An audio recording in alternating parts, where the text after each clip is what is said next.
Je dis bonsoir à tout un chacun. Bienvenue à vous. Pour notre prochain sujet, nous verrons un jour béni pour un monde nouveau. Donc ce sera la prochaine thématique. Un jour béni pour un monde nouveau. Mais pour ce soir, notre sujet s'intitule « La statue de la destinée ». La statue de la destinée, question, la prophétie peut-elle changer? La prophétie peut-elle être modifiée? Si vous le voulez bien, ce soir, nous irons dans l'Ancien Testament. Nous sommes dans le livre de Daniel. Daniel au chapitre 4, et nous sommes à partir des versets 24. Le livre de Daniel, un vieux livre, l'histoire se situe vers les années 600 avant Jésus-Christ. Et nous sommes avec le plus puissant des monarques de l'époque. Il se nomme Nebuchadnezzar. C'est lui le fondateur de l'une des 7 merveilles mondiales, les jardins suspendus de Babylone. Aujourd'hui, il est facile de pouvoir se plonger dans l'histoire antique, mais il y a une partie de cette histoire que l'on connaît moins, et c'est la Bible qui la raconte. On sait moins que Nebuchadnezzar a perdu la raison pendant un certain temps. Et alors, Nebuchadnezzar a eu une vision. Vous avez ça dans le chapitre 4. Et dans cette vision, il a vu un arbre majestueux, subitement coupé jusqu'au tronc. Cet arbre donnait asile à des animaux, à des oiseaux, des animaux des champs, et subitement un ordre d'en haut a été donné, coupez-le. Cette vision, ce songe, a troublé Nebuchadnezzar. Et alors Daniel a été appelé pour pouvoir interpréter ce songe. Daniel, c'est un jeune juif, et il va donner à Nebuchadnezzar l'explication de ce songe. Voici l'explication au roi. Voici le décret du Très-Haut qui s'accomplira sur mon Seigneur le roi. Et là, vous avez un mot important. Voici le décret. Qu'est-ce que la prophétie? Est-ce que la prophétie, c'est simplement des informations, des événements à venir qui sont relatés? Est-ce que la prophétie, ce sont des jugements que Dieu ordonne? Est-ce que la prophétie, ce sont des décrets du Très-Haut, comme dit le passage que nous venons de voir? Qu'est-ce que la prophétie? Ici, dans ce cas, il est mentionné, il est fait allusion au décret du Très-Haut sur Nebuchadnezzar. On te chassera du milieu des hommes, tu auras ta demeure avec les bêtes des champs, et l'on te donnera comme aux bœufs de l'herbe à manger. Tu seras trempé de la rosée du ciel, et 7 temps passeront sur toi jusqu'à ce que tu saches que le Très-Haut domine sur le règne des hommes et qu'il le donne à qui il lui plaît. L'ordre de laisser le tronc où se trouvent les racines de l'arbre signifie que ton royaume te restera quand tu reconnaîtras que celui qui domine est dans les cieux. C'est pourquoi, et là c'est Daniel qui parle maintenant, « Ô roi, puisse mon conseil te plaire, mets un terme à tes péchés en pratiquant la justice et à tes iniquités, en usant de compassion envers les malheureux, et ton bonheur pourra se prolonger. » Donc ici, vous avez ce que nous appelons une prophétie conditionnelle. Le décret a été prononcé, mais la réalisation de la prophétie dépendra du comportement. Et cela est valable pour les individus, cela est valable également pour les nations. Donc nous avons illustré un premier principe. C'est valable pour les individus et c'est valable pour les nations. Rappelez-vous du cas de Jonas. Un jugement avait été prononcé, un décret avait été prononcé sur la ville de Ninive qui devait être détruite. Mais puisque les Ninivites se sont repentis, alors le décret a été annulé. Maintenant, Dieu va dire clairement cela. Dans le livre de Jérémie, au chapitre 18 et au verset 6, Dieu parle ici. Il s'adresse à son peuple, à Israël. C'est le prophète Jérémie. « Ne puis-je pas agir envers vous comme ce potier, maison d'Israël, dit l'Éternel. Voici comme l'argile est dans la main du potier, ainsi vous êtes dans ma main, maison d'Israël. » Et voici le principe. Soudain, verset suivant, soudain, je parle sur une nation, sur un royaume, d'arracher, d'abattre et de détruire. Mais si cette nation sur laquelle j'ai parlé revient de sa méchanceté, je me repens du mal que j'avais pensé lui faire. Donc voyez-vous, Dieu établit ici par Jérémie le principe de son action. Dieu agit toujours sur la base d'une parfaite justice et d'une parfaite miséricorde. Il veut toujours la justice. Il est le maître incontesté de l'univers et de la terre, et il arrive qu'à certains moments, il envoie son prophète, tel Jonas, pour annoncer ses jugements. Alors, le prophète parle d'arracher, le prophète parle d'abattre, et le prophète parle de détruire. Mais si cette nation sur laquelle le Seigneur a parlé revient de sa méchanceté, alors le Seigneur dit, je me repens du mal que j'avais pensé lui faire. Au verset suivant, l'inverse est également vrai. Et soudain, je parle, donc c'est le décret, c'est la sentence. Je parle sur une nation, sur un royaume, de bâtir et de planter. Donc cette fois, c'est la bénédiction. Donc Dieu accorde sa bénédiction à cette nation, à ce royaume, et c'est la construction. On bâtit et l'on plante. Et le verset suivant. Mais si cette nation fait ce qui est mal à mes yeux et n'écoute pas ma voix, je me repens du bien que j'avais eu l'intention de lui faire. Et c'est ainsi qu'est présenté le principe d'action de Dieu. C'est un principe entièrement juste. Dieu n'a jamais promis qu'il ferait du bien inconditionnellement à ceux qui perpétuent dans une voie de mal. Dieu n'a jamais promis cela. Il n'a jamais promis non plus que ses jugements sont inconditionnellement sur ceux qui font le mal. Si ceux qui font le mal se repentent, alors Dieu est content. Il est satisfait, c'est tout ce qu'il désire. Il désire que les hommes, à titre individuel, que les nations, à titre collectif, agissent avec justice. Donc, la prophétie peut-elle être modifiée? Oui, certaines prophéties peuvent être modifiées. Certaines prophéties dépendent de notre comportement. Lorsque l'iniquité arrive à un point tel, à un point insupportable, alors il est clair que le Seigneur va intervenir. Mais si l'on se repent, alors le Seigneur ne fera rien. C'est ce qu'il dit lui-même. Par contre, il y a d'autres prophéties qui, celles-là, sont inconditionnelles. Et ces prophéties-là ne dépendent pas du comportement humain, mais ils dépendent du dessein divin. Et c'est une prophétie de ce genre que nous allons continuer de considérer ce soir. Et nous sommes toujours avec ce même roi, Nebuchadnezzar, mais cette fois-ci au chapitre 2. Et au verset 1er. C'est une prophétie bien connue. Si vous faites des recherches, vous allez la trouver. Et ce soir, nous n'aurons pas le temps d'aborder tous les détails de cette prophétie, mais nous verrons les points essentiels. Pourquoi cette prophétie a-t-elle été donnée?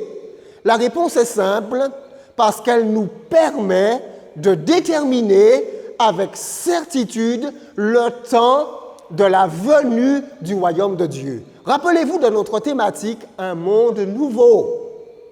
Un monde nouveau. Avons-nous des bases certaines?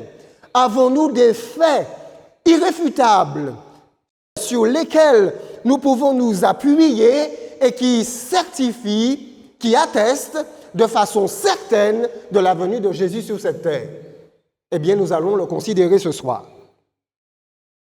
La seconde année du règne de Nebuchadnezzar, donc il vient quasiment juste d'accéder au trône, nous sommes dans le territoire géographique de l'Irak. C'était le territoire de Saddam Hussein. L'Irak était auparavant Babylone. Vous avez un endroit où, dans ce territoire, Saddam Hussein a voulu reconstruire Babylone. Cela n'a pas fonctionné, vous connaissez l'histoire, vous savez ce qui s'est passé, nous n'allons pas y revenir. Nebuchadnezzar eut des songes et il avait l'esprit agité et ne pouvait dormir. À cette époque, les monarques étaient des hommes extrêmement religieux. La vision, et surtout lorsqu'elle venait à répétition, et c'est ce que vous avez ici, le mot songe est au pluriel, c'est un songe que Nebuchadnezzar doit avoir à répétition. Et alors, pour Nebuchadnezzar, son dieu, le dieu babylonien, Marduk, lui envoie un message. Nebuchadnezzar n'est pas un juif, il ne craint pas, il ne sert pas le Dieu du ciel, c'est le roi de l'une des plus puissantes nations de l'époque, un empire. C'est lui qui est le monarque de cet empire, il ne sert pas Dieu, et pourtant, Dieu va lui donner une vision. Nebuchadnezzar est extrêmement troublé. Mais personne ne peut lui rappeler le rêve qu'il a eu. Il fait venir ses devins, il fait venir ses astrologues, il fait venir ses magiciens, il fait venir ses sages, mais personne ne peut ni lui rappeler le songe et ni lui en donner l'explication. Finalement, c'est encore Daniel, le jeune hébreu, le jeune juif, qui viendra et qui recevra la révélation d'en haut. Daniel prit la parole et dit, « Béni soit le nom de Dieu, d'éternité en éternité, à lui appartiennent la sagesse et la force. » Juste avant de s'adresser au roi, Daniel reçoit l'explication. Il reçoit lui aussi en vision l'explication, et la vision est telle, l'explication de la vision est telle que Daniel ne peut s'empêcher d'acclamer et de bénir Dieu. Et Daniel dit au verset 21, « C'est lui qui change les temps et les circonstances, qui renverse et qui établit les rois, qui donne la sagesse aux sages et la science à ceux qui ont de l'intelligence. » Au verset suivant, il révèle ce qui est profond et caché, il connaît ce qui est dans les ténèbres et la lumière demeure avec lui. Daniel est lui aussi saisi par la révélation, par la vision qu'il a obtenue. Mais rappelons-nous bien cela, ce n'est pas la vision de Daniel, c'est la vision de Nebuchadnezzar. C'est très important. Poursuivons les versets 27. Daniel, cette fois-ci, se trouve en présence du roi. Le roi voulait que l'on puisse lui raconter son rêve qu'il avait oublié. Alors Daniel est clair là-dessus. Ce que le roi demande est un secret que les sages, les astrologues, les magiciens et les devins ne sont pas capables de découvrir au roi.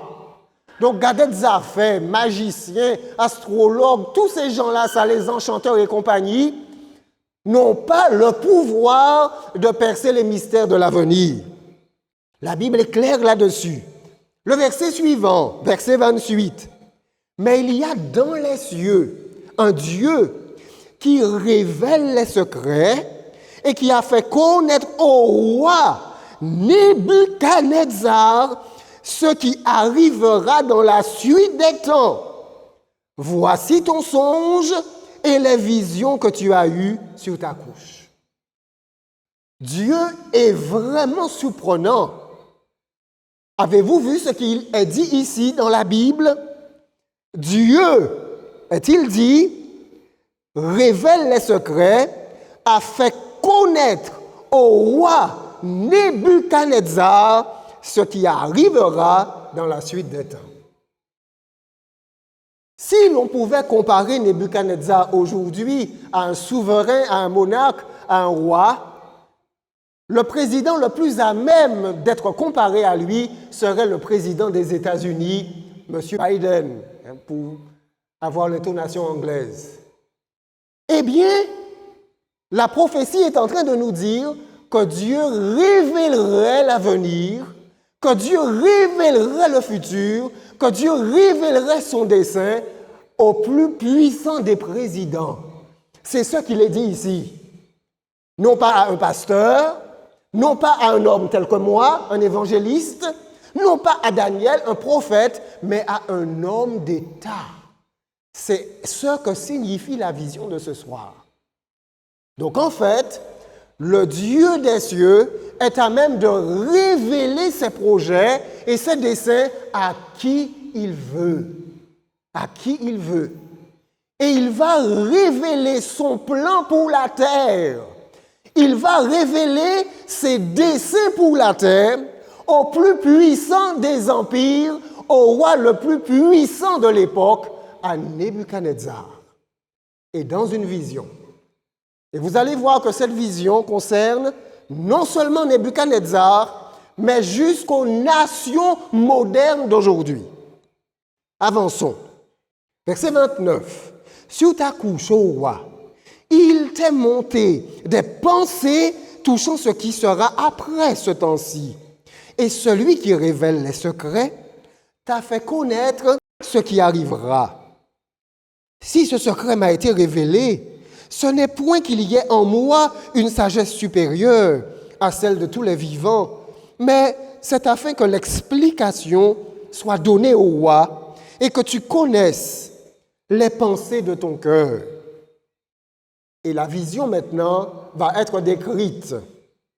Ô roi, tu regardais et tu voyais une grande statue. Cette statue était immense et d'une splendeur extraordinaire. Elle était debout devant toi et son aspect était terrible. Nous savons qu'elle représente une statue humaine à cause des détails ultérieurs qui vont être donnés. Mais l'apparence de cette statue nous est présentée ici. Tout d'abord, elle est immense. Elle correspond aux règnes humains, des règnes immenses, des empires colossaux. Elle était immense, d'une splendeur extraordinaire. Donc la statue irradie, elle est éblouissante. C'est la gloire des empires humains. Leur gloire, leur richesse, leur beauté. Elle était debout devant toi et son aspect était terrible. Voyez-vous son aspect? Son aspect ici n'est pas gentil, mais son aspect est terrible. C'est un aspect menaçant. C'est exactement la caractéristique des règnes humains. Ce sont des règnes grandioses, ce sont des règnes remplis de gloire et de splendeur, mais ce sont des règnes menaçants. Malheur aux ennemis, n'est-ce pas vrai? Oui, les empires se sont tous forgés sur la guerre. Poursuivons. La tête, au verset 32, la tête de cette statue était d'or pur, sa poitrine et ses bras étaient d'argent, son ventre et ses cuisses étaient d'airain, ses jambes de fer, ses pieds en partie de fer et en partie d'argile. Donc nous avons ici une description de la statue. Avez-vous remarqué, la statue est composée de métaux, mais ce sont des métaux différents. Et non seulement les métaux sont différents, mais la valeur des métaux décroît. Du plus précieux au moins précieux. La tête est en or, la poitrine est en argent, le ventre et les cuisses sont en airain, et les jambes sont en fer, et les pieds sont en partie de fer et en partie d'argile. Que peut signifier tout cela? Ensuite, la tension du prophète se détourne de la statue et se tourne vers une pierre. Au verset 34, tu regardais lorsqu'une pierre se détacha sans le secours d'aucune main, frappa les pieds de fer et d'argile de la statue et les mit en pièces. Avez-vous remarqué? Il est dit que la pierre se détache sans le secours d'aucune main. Donc ce n'est aucune main humaine, ce n'est aucune intervention humaine qui déplace cette pierre. Et d'ailleurs, il n'est pas dit que c'est une petite pierre, il est simplement dit que c'est une pierre. Alors, verset 35, le fer, l'argile, l'airain, l'argent et l'or furent brisés ensemble et devinrent comme la balle qui s'échappe du nerf en été. Le vent les emporta et nulle trace n'en fut retrouvée. Mais la pierre qui avait frappé la statue devint une grande montagne et remplit toute la terre. Donc vous avez dans la description de cette vision deux dimensions. Une dimension humaine et ensuite une autre dimension, celle de la pierre, qui remplace la dimension humaine. Deux dimensions. Qu'est-ce que cela signifie? Voyons la suite. Vous savez, toute l'explication est donnée dans le texte. Je ne serai pas un meilleur interprète que Daniel lui-même. Le verset 36. Daniel est également très structuré dans la manière dont il présente la vision. Il dit, voilà le songe, nous en donnerons l'explication devant le roi. Ô roi, tu es le roi des rois, car le Dieu des cieux t'a donné l'empire, la puissance, la force et la gloire. Donc regardez les caractéristiques: empire, puissance, force et gloire. Nous sommes vers les années 600 avant Jésus-Christ. Au verset 38, il a remis entre tes mains, en quelque lieu qu'ils habitent, les enfants des hommes, les bêtes des champs et les oiseaux du ciel, et il t'a fait dominer. Dominer sur eux tous, c'est toi qui es la tête d'or. Donc nous sommes en train de parler de domination. Nous sommes en train de parler de domination quasi à l'échelle mondiale. Nous sommes en train de parler de domination successive. Et nous verrons qu'il y en aura sur cette terre quatre.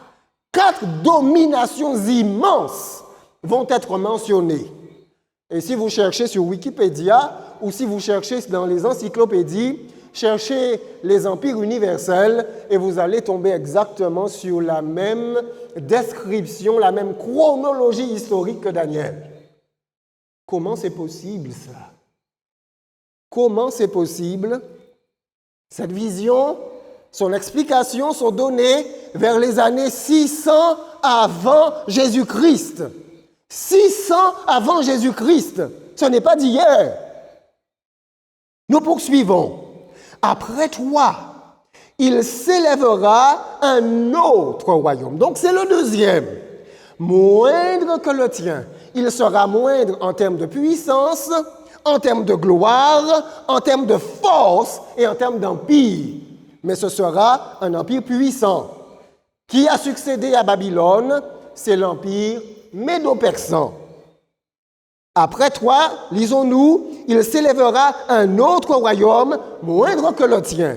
Puis, un troisième royaume qui sera d'airain et qui dominera sur toute la terre. Donc, Babylone représente l'or, les Médo-Perses représentent la poitrine d'argent, et ensuite, le troisième royaume, et nous savons de qui il s'agit, c'est la Grèce avec Alexandre le Grand, c'est lui qui va également dominer. Et il est dit, puis un troisième royaume qui sera d'airain et qui dominera sur toute la terre. Donc, en quelques phrases, l'avenir est décrit à Nebuchadnezzar. Nebuchadnezzar sait que son royaume ne sera pas éternel. Il sait que Babylone ne sera pas éternelle. Il sait que le royaume qui surviendra après lui ne le sera pas non plus. Ni le troisième.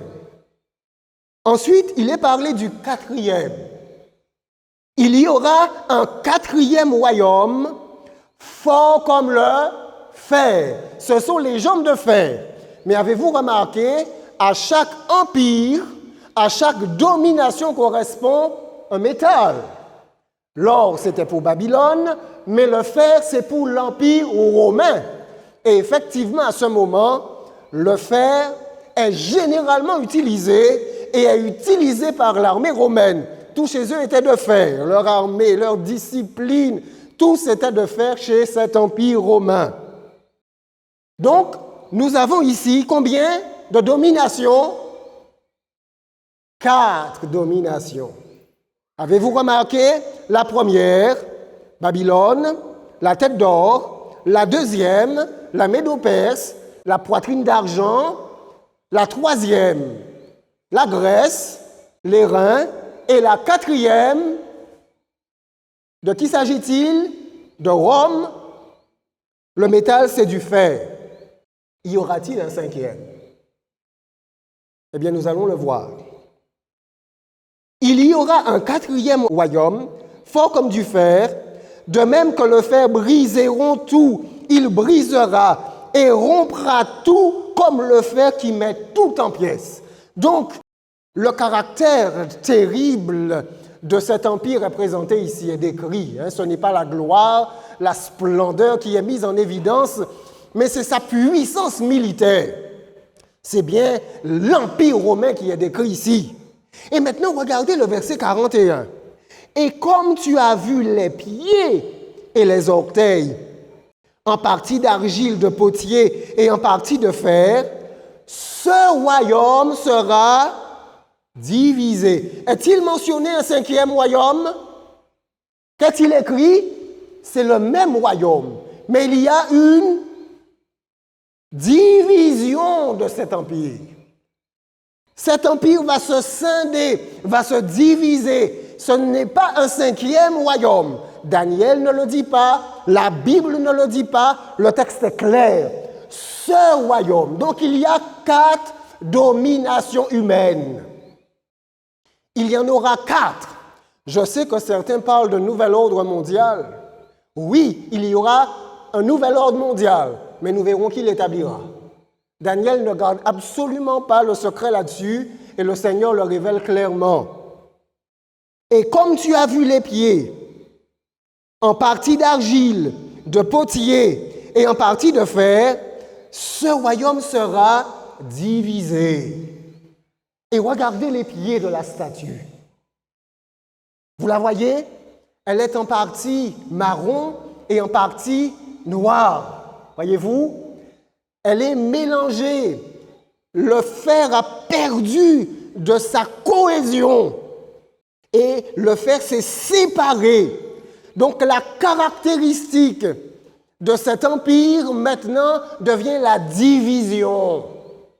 L'empire romain était uni et maintenant elle va perdre de sa cohésion. Et c'est exactement ce que nous raconte l'histoire. C'est l'histoire. Aujourd'hui, ce sont les nations européennes qui succèdent à l'Empire romain. Et ce sont les nations européennes, tout simplement, qui correspondent aux pieds de la statue et aux orteils de la statue. Et la caractéristique de ces nations nous est présentée en 600 avant Jésus-Christ. Ah, c'est fabuleux cela. C'est fabuleux. C'est stupéfiant et c'est surprenant. Et nous allons vérifier si Daniel a raison et nous allons vérifier s'il s'est trompé. Et nous allons vérifier si la Bible ment. Regardez bien. Tout d'abord, la caractéristique des nations modernes, c'est la caractéristique de la division. Ce royaume sera divisé. Mais il y aura en lui quelque chose de la force du fer, parce que tu as vu le fer mêlé avec l'argile. Et comme les doigts des pieds étaient en partie de fer et en partie d'argile, ce royaume sera en partie fort et en partie fragile. Et effectivement, l'histoire a montré que certaines des nations européennes sont fortes, sont puissantes, et d'autres sont plus faibles et sont plus fragiles. N'est-ce pas ce que nous connaissons aujourd'hui? Bien sûr. De tout temps. Ça a toujours été cela. Elles ont été divisées, elles se sont combattues les uns les autres. Certaines sont fortes, d'autres sont fragiles. C'est de l'histoire. Maintenant, une question se pose. Serait-ce une sentence? Serait-ce une malédiction, entre guillemets? C'est ce que certains pensent. Mais pas du tout. C'est simplement l'histoire qui est dite en avance. Qu'est-ce qui provoque la division? Qu'est-ce qui provoque la désunion? Au sein des couples, au sein des familles, au sein de la société, au sein des nations. Qu'est-ce qui provoque la division? Est-ce Dieu? Est-ce Dieu qui divise les foyers? Est-ce Dieu qui divise les communautés? N'est-ce pas l'homme lui-même? N'est-ce pas l'égoïsme humain lui-même? N'est-ce pas la recherche personnelle et la recherche de son intérêt propre? Bien sûr. Voilà ce qui divise. Voilà ce qui divise les familles, ce qui divise les sociétés et ce qui divise les nations. Dieu n'a pas besoin d'intervenir, mais il décrit simplement le résultat du comportement humain. Les uns et les autres seront à tel point à la recherche de leur propre intérêt que l'unité ne pourra pas se faire. Et c'est ce que Daniel est simplement en train de dire. Daniel ne présente ici aucune sentence. Daniel ne présente aucun jugement. Daniel ne présente ici aucune malédiction sur aucun empire. Il déclare simplement la situation telle qu'elle est. Et vous savez, et c'est ce qu'il y a de fort avec la Bible ne cherche pas à être correctement politique. Ce n'est pas un message politique. Si la Bible ne cherche pas à plaire à aucun président, la Bible dit la vérité. La Bible n'est ni de gauche ni de droite. La Bible n'est pas du centre. La Bible, c'est la parole de Dieu qui s'adresse à tous les hommes. Aussi simple que cela. Et nous poursuivons. Il est dit, continuons, au verset 43. Donc nous avons une caractéristique de ce royaume qui est claire, c'est la division, mais ce n'est pas tout. Tu as vu le fer mêlé avec l'argile parce qu'ils se mêleront par des alliances humaines. Regardez comme c'est terrible. La prophétie va jusqu'à dire que ces nations vont chercher à s'unir. Et comment vont-elles chercher à s'unir? En faisant des alliances. N'est-ce pas l'histoire de notre Europe? Bien sûr. Les familles européennes ont cherché à s'alliancer par des mariages, les uns avec les autres, l'Angleterre avec la France, l'Espagne, le Portugal et tout. C'était qu'une seule et même famille. Et ensuite, par le biais aussi de la religion. C'est aussi le symbole de l'argile. On essaie au travers de la religion de coller les morceaux épars et d'assurer une certaine cohésion afin de retrouver l'Empire romain. C'est ce qui est écrit ici. Je n'ai pas besoin d'être dans aucun secret. Je lis ce qui est ici, ce qui est dit ici. Et à partir de ce que la Bible dit, je peux dire, voilà ce que les hommes sont en train de manigancer. Voilà ce que les hommes sont en train de préparer. C'est écrit ici. Il est dit, ils se mêleront par des alliances humaines mais ils ne seront point unis l'un à l'autre. C'est notre situation. Vous avez des alliances de toutes sortes, alliances politiques, alliances économiques, alliances religieuses, toutes sortes d'alliances. Les alliances sont la caractéristique de notre époque. Comment, en 600 avant Jésus-Christ, une information si précise sur la caractéristique de notre époque pouvait être donnée? S'est-il trompé? Vous pouvez le voir vous-même. Hein? Vous pouvez vous-même juger de la précision de la prophétie. Au verset suivant, verset 44, « Dans le temps de ces rois », et voilà pourquoi nous étudions cette prophétie. Ce n'est pas pour connaître l'histoire. La Bible, oui, c'est vrai, a des informations historiques précises. Mais la Bible est là avant tout pour nous présenter les voies de Dieu, les interventions de Dieu dans l'histoire humaine. Et voilà pourquoi cette prophétie est importante. C'est pour que nous puissions savoir dans quelle époque Dieu va instaurer son royaume. Verset 44. Dans le temps de ces rois. Donc c'est juste le verset qui suit. Donc c'est-à-dire dans le temps des rois européens, dans le temps où ils sont divisés, dans le temps où les nations modernes sont telles qu'elles sont aujourd'hui. La Bible dit, dans le temps de ces rois, le Dieu des cieux suscitera un royaume qui ne sera jamais détruit et qui ne passera point sous la domination d'un autre peuple. Il brisera et anéantira tous ces royaumes-là et lui-même subsistera éternellement. Avez-vous vu ce passage? Il nous indique que dans cette époque que nous vivons actuellement, le Dieu des cieux va susciter un royaume.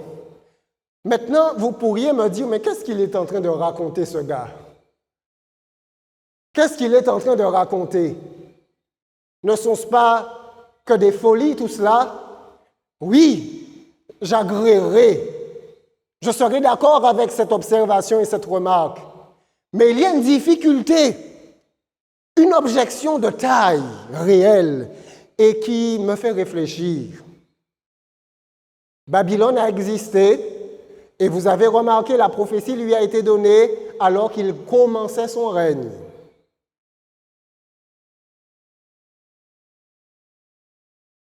Nebuchadnezzar lui-même, les conclusions de la prophétie n'allaient pas avec lui.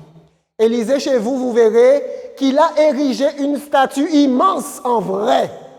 Mais pour montrer que son royaume serait éternel, il a changé les métaux de la statue.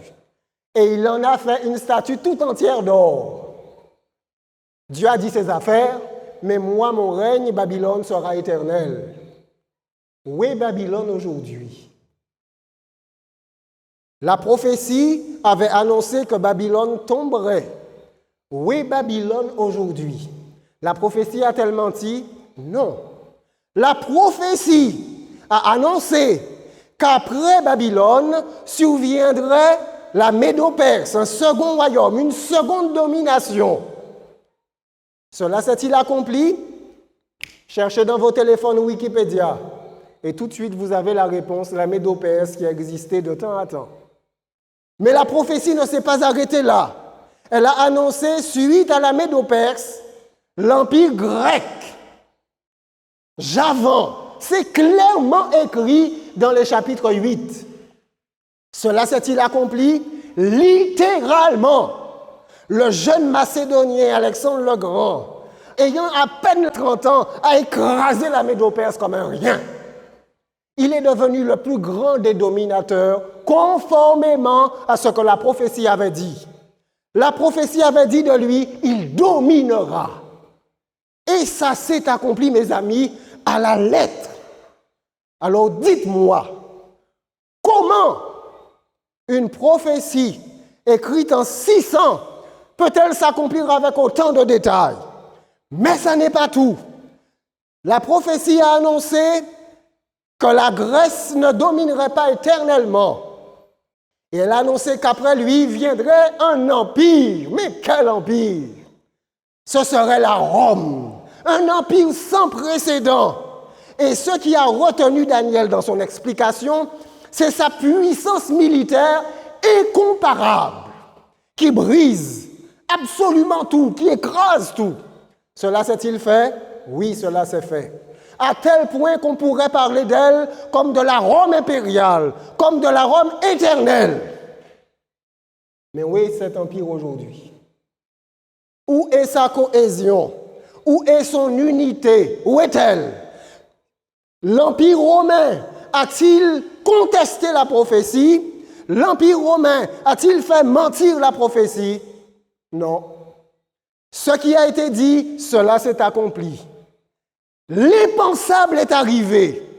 L'Empire solide comme du fer, comme un roc, s'est dissous et a été remplacé par une série de nations, une série de monarchies, une série de nations que nous connaissons aujourd'hui comme étant les nations modernes européennes. La prophétie a-t-elle menti? Non, jusque-là.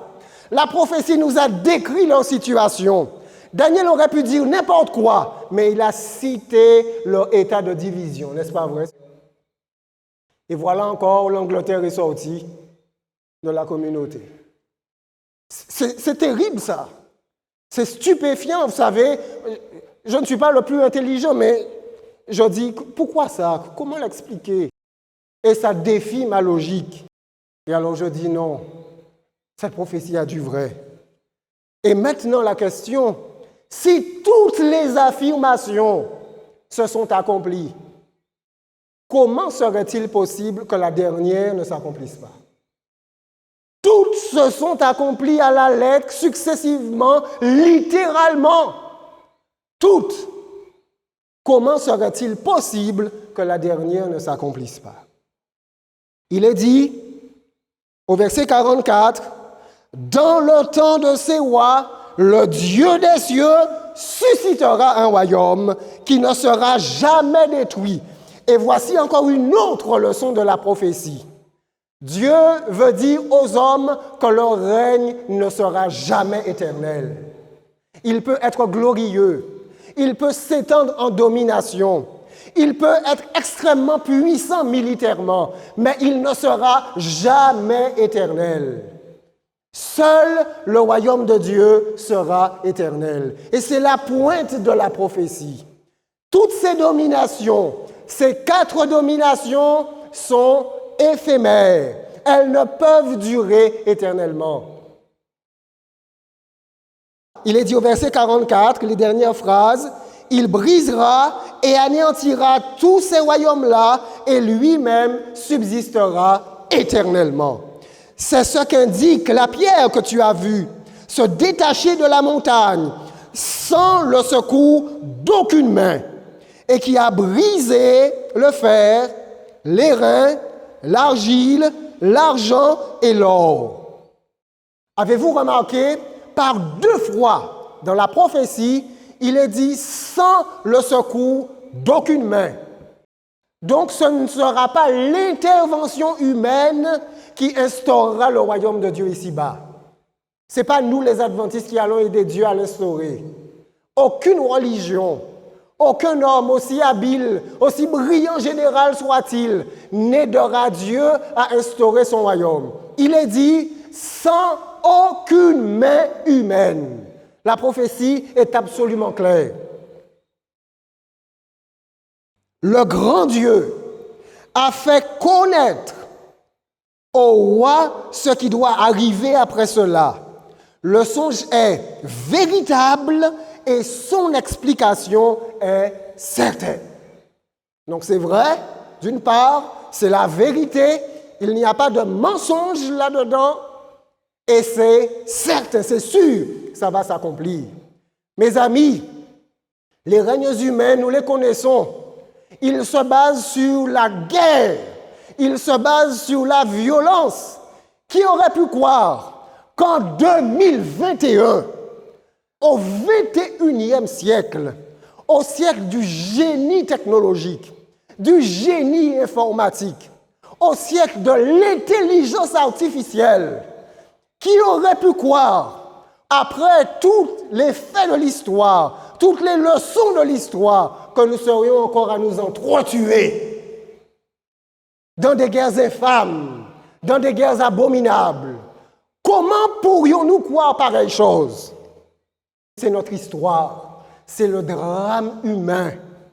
La guerre, la violence, la brutalité, la méchanceté, le désir de détruire l'autre, le désir de le dominer, le désir de l'écraser, le désir de le réduire en esclavage. Mais c'est intimement lié, malheureusement, à la nature humaine. N'est-ce pas l'histoire?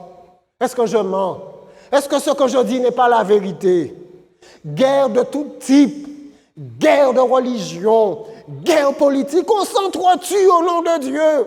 On se coupe la tête, on se coupe le bras au nom du Dieu d'amour, n'est-ce pas vrai? On se déteste, on se hait, on s'envoie des malédictions. C'est hallucinant et c'est ahurissant. C'est l'humanité, c'est nous ça. Et c'est la raison pour laquelle Dieu laisse les hommes régner pendant un certain temps. Et avec ces quatre dominations, vous avez de tout.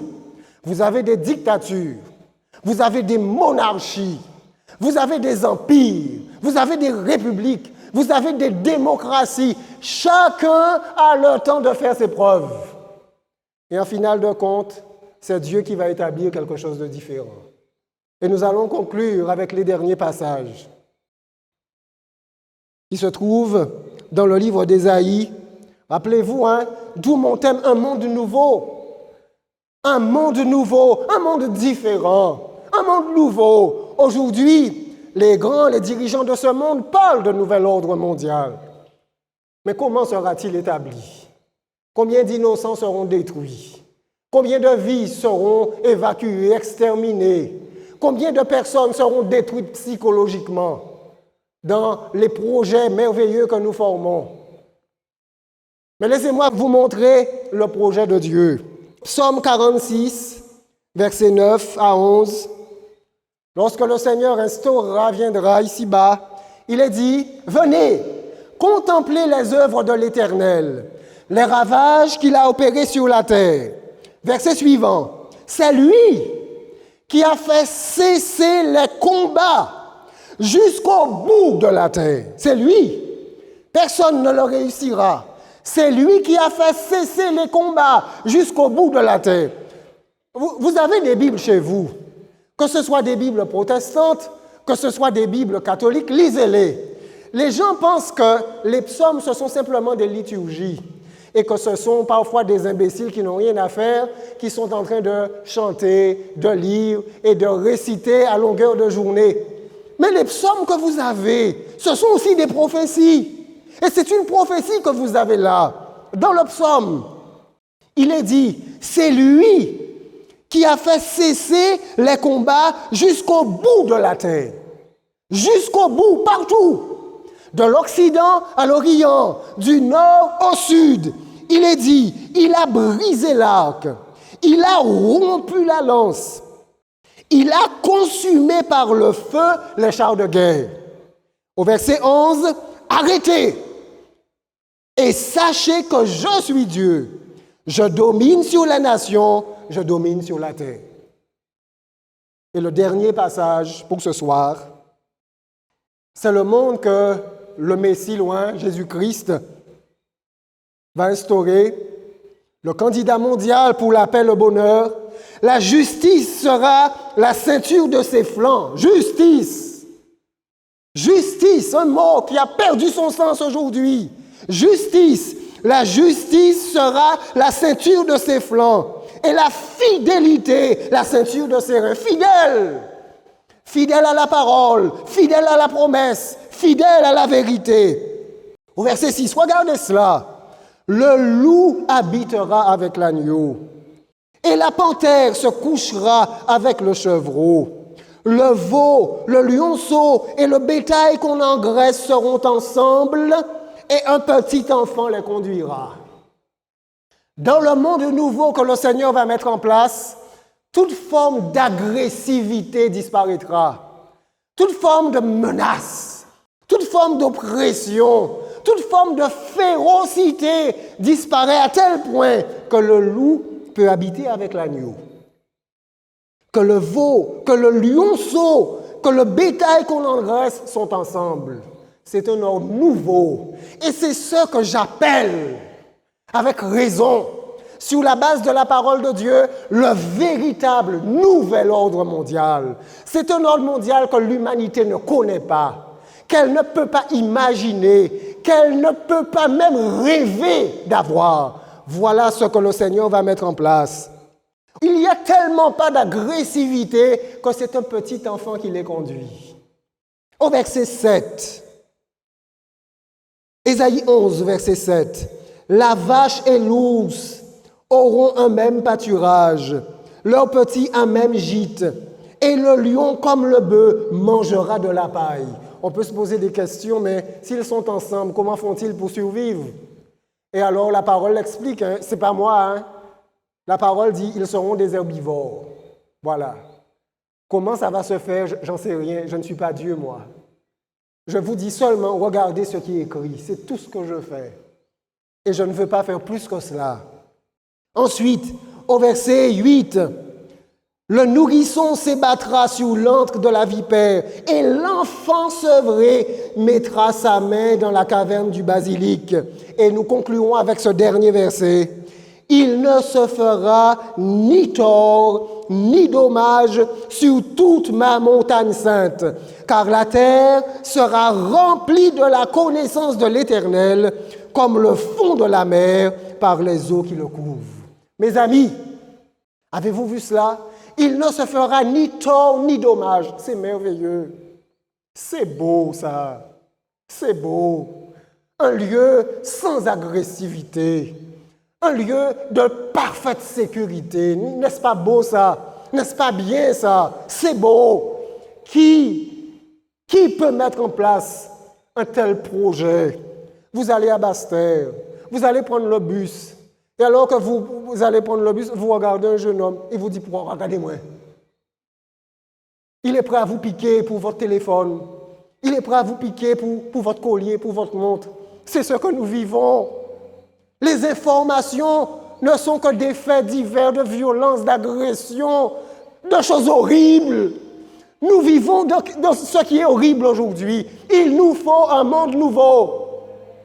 Il faut une ère nouvelle pour l'homme. Et c'est ce que la Bible nous propose. Et la Bible nous dit que cela se fera. Oh, mes amis, combien ne désirent pas un monde nouveau? Combien voudraient voir cela? Laissez-moi voir. Combien voudraient la paix réelle? Combien voudraient le bonheur? Combien voudraient la sécurité? Combien voudraient vivre dans un monde de gentillesse? Amen. Le Seigneur va nous présenter tout cela. Le Seigneur va l'instaurer. Mon souhait, mon désir, c'est que vous soyez là aussi, que vous soyez présents, que vous choisissiez de faire confiance à Dieu. S'il a dit qu'il le fera, il le fera. Il l'instaurera, il restaurera l'humanité, il restaurera l'écologie et il restaurera les hommes. Que le nom du Seigneur soit béni, qu'il soit glorifié. Amen.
marcherai avec Dieu. Déjà je suis heureux, je possède une maison au-delà ciel, un magnifique palais construit par Jésus-Christ. Oui, je connais ce pays et je l'habiterai. Oui, je connais ce pays et je l'habiterai.